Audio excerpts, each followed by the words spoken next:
Congress party के पूर्व प्रवक्ता डॉक्टर अजय कुमार ने कहा कि भाजपा में जाकर चंपाई सोरेन ने कर दी बड़ी गलती।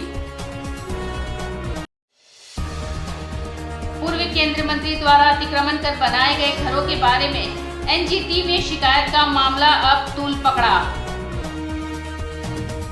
कांग्रेस पार्टी के पूर्व राष्ट्रीय प्रवक्ता डॉक्टर अजय कुमार ने कहा कि भाजपा में जाकर चंपाई सोरेन ने बहुत बड़ी गलती की है। झामुमो नेता रहे चंपाई सोरेन के भाजपा में शामिल होने के बाद भाजपा नेता बाबूलाल मरांडी, अर्जुन मुंडा समेत कई नेता तो उनका ऊपरी मन से स्वागत कर रहे हैं, पर अंदर से वे खुश नजर नहीं आ रहे हैं। डॉक्टर अजय कुमार ने कहा कि भाजपा में आकर चंपाई सोरेन ने बड़ी गलती की है, भविष्य में इसका परिणाम सामने आएगा। देखिए, चंपाई जी ने तो बहुत बड़ी गलती की है। जबरदस्ती अर्जुन मुंडा जी और बाबूलाल जी उनका स्वागत कर रहे हैं। उनके भाषा में स्पष्ट है कि लोग खुश नहीं है भाजपा में, तो चंपाई जी को निपटाने के लिए भाजपा ही काफ़ी है। यहाँ के स्थानीय नेतागण जिस तरह से हम देख रहे हैं, पहले ज्वाइन करने वाले थे, फिर रुक गया था।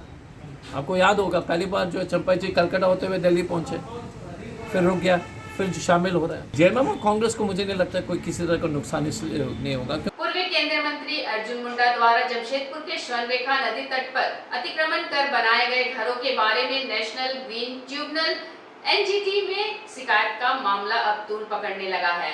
कांग्रेस के वरिष्ठ नेता डॉक्टर अजय कुमार का कहना है कि अर्जुन मुंडा ने एनजीटी में शिकायत कर दी है, जिनकी सुनवाई हाई कोर्ट में नहीं सीधे सुप्रीम कोर्ट में होती है और कोई भी गरीब सुप्रीम कोर्ट तक नहीं जा सकता। इन गरीबों में ठेले वाले, खोमचे वाले, टेम्पू वाले आदि अपना घर बनाकर रहते हैं। इनको घर खाली करने और तोड़ने का नोटिस सीओ आदि ने जारी किया है। उनका कहना था कि जब विधायक निधि से भाजपा सरकार ने वहां रोड बनाया, लाइट लगवाया, बिजली का कनेक्शन, पानी का कनेक्शन दिया, वहीं भाजपा सरकार अब उसे बुलडोजर से तोड़वाना चाहती है। इस प्रकार केवल भुइयाडीह ही नहीं, बागुनहातू आदि नदी किनारे बसे हुए जितने अतिक्रमण क्षेत्र है, सभी उसके घेरे में आ जाएंगे।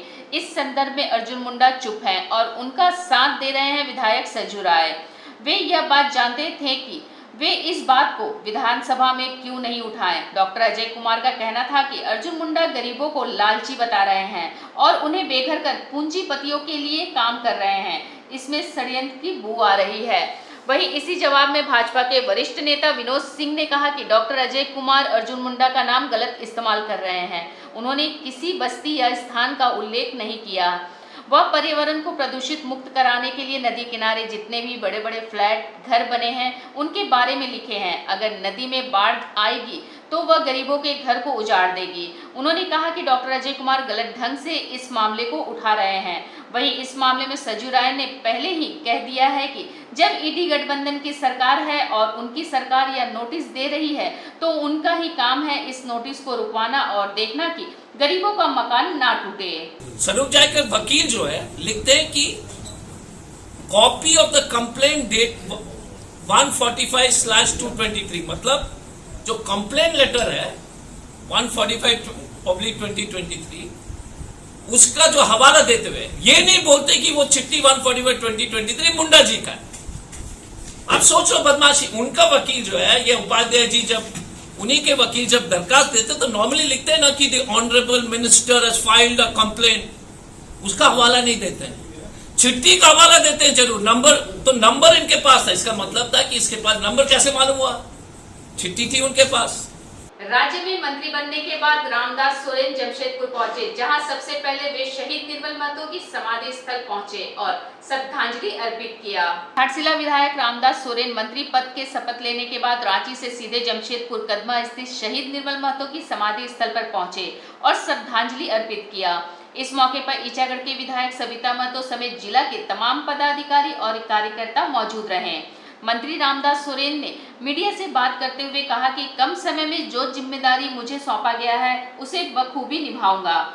झारखंड मुक्ति मोर्चा माटी की पार्टी है, लोग जुड़ते रहेंगे। झारखंड मुक्ति मोर्चा में जो भी जुड़ा है सभी को पार्टी ने सम्मान दिया है। हमारे पार्टी के कार्यकारी अध्यक्ष राज्य के माननीय मुख्यमंत्री हेमंत सोरेन जी पर आभार प्रकट करता हूं कि आज मुझे एक झारखंड के सिपाही से लेकर के झारखंड आंदोलन में पूर्ण रूप से मैं संलिप्त रहा। और जिस कारण आज मुझे जो जिम्मेवारी दिया गया है पार्टी की ओर से, उसे मैं पूर्ण रूप से निष्ठापूर्ण रूप से, मैं कम समय तो जरूर है मिला है, लेकिन उस कम समय में ज़्यादा से ज़्यादा काम करके मैं दिखाऊंगा। राष्ट्रीय सफाई कर्मचारी आयोग के उपाध्यक्ष ने सिद्धगोड़ा टाउन हॉल में सफाई कर्मचारियों संघ के प्रतिनिधियों के साथ की बैठक। इस बैठक में आर्थिक समस्याओं पर चर्चा हुई। बता दें, उपाध्यक्ष राज्य सफाई कर्मचारी आयोग श्रीमती अंजना पवार द्वारा सिद्धगोड़ा टाउन हॉल में सफाई कर्मचारियों एवं उनके संघर्ष के प्रतिनिधियों के साथ बैठक की, जिसमें बड़ी संख्या में सफाई कर्मचारी शामिल हुए। बैठक में अपर नगर आयुक्त मानगो नगर निगम रंजित लोहरा, उप नगर आयुक्त जेएनएसी कृष्णा कुमार, जिला कल्याण पदाधिकारी राजेंद्र गुप्ता, जुगसलाई नगर परिषद एवं चकुलिया नगर पंचायत के कार्यपालक पदाधिकारी शामिल हुए। उपाध्यक्ष राज्य सफाई कर्मचारी आयोग ने सफाई कर्मचारियों से उनका वेतन, नियमित भुगतान, यूनिफॉर्म, आवास तथा अन्य सामाजिक सुरक्षा योजनाओं का लाभ मिलता है या नहीं, इसकी जानकारी ली। उन्होंने कहा कि आउटसोर्स में कार्यरत सफाई कर्मचारियों का भुगतान संबंधित संवेदन प्रत्येक माह के 1 से 7 तारीख तक करे। संबंधित नगर निगम पदाधिकारी इसे सुनिश्चित करें। सफाई कर्मचारी आउटसोर्स दैनिक या अन्य किसी भी स्रोत में कार्यरत है, उनका सामाजिक सुरक्षा सुनिश्चित किया जाए। मैं अंजना पवार, उपाध्यक्ष राष्ट्रीय सफाई कर्मचारी आयोग भारत सरकार। सफाई कर्मचारी, मैनुअल स्पेंजर्स और उनके जितने भी आश्रित हैं, उनका आर्थिक, उनका सामाजिक एवं उनका शैक्षणिक पुनर्वास कैसे हो, कैसे हम अंतिम पंक्ति में बैठे हुए ये जो कर्मचारी वर्ग है, इसको मुख्य धारा से जोड़ें, इसका अध्ययन करने के लिए जाता है। कोशिश करते हैं कि राज्यों के जो जिले हैं उनमें भी जाकर जो सफाई कर्मचारी हैं उनकी स्थिति के बारे में हम लोग जानें। जमशेदपुर केला समाजम मॉडल स्कूल में 2 दिनों से चल रहे KSMS फिएस्टा का समापन शुक्रवार को हो गया। इस प्रतियोगिता में शहर के 17 स्कूलों के करीब 500 विद्यार्थियों ने हिस्सा लिया। प्रतियोगिता में 9वीं से लेकर 12वीं तक के विद्यार्थियों ने अलग अलग 14 इवेंट के जरिए अपनी प्रतिभा का प्रदर्शन किया। 2 दिनों के दौरान बच्चों ने ऑन स्टेज और ऑफ स्टेज दोनों ही माध्यम से अपनी कलात्मक प्रतिभा का प्रदर्शन किया। अंतिम रूप में जिसको स्कूल साउथ पार्क की टीम को ओवरऑल विजेता घोषित किया गया, वहीं हिलटॉप स्कूल की टीम विजेता बनकर उभरी। सभी प्रतियोगिताओं के समापन के अवसर पर प्रिंसिपल नंदिनी शुक्ला KPG नायर ने सभी बच्चों को प्रोत्साहन दिया और विजेताओं को पुरस्कृत किया। नमस्कार, मेरा नाम नंदिनी शुक्ला, मैं principal Kerala Samajam model school Golmuri से बोल रही हूँ। हमारे यहाँ 29 और 30 अगस्त को एक KSMS फिएस्टा ऑर्गेनाइज किया गया, जिसमें 17 स्कूल्स पार्टिसिपेशन था।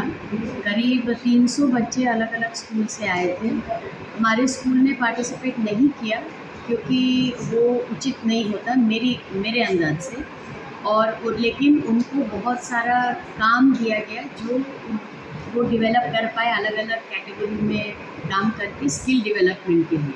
तो NEP के तहत स्किल डेवलपमेंट एक मेजर एरिया है जो बच्चों में हमें इनकलकेट करना है। तो इसके ज़रिए एक मुद्दा या एक उद्देश्य यही था कि हमारे बच्चों में स्किल डेवलपमेंट हो। आज के इस बुलेटिन में बस इतना ही। हम फिर हाजिर होंगे कुछ और नई खबरों के साथ। तब तक के लिए SSM न्यूज़ की पूरी टीम की ओर से मुझे दीजिए इजाजत। नमस्कार।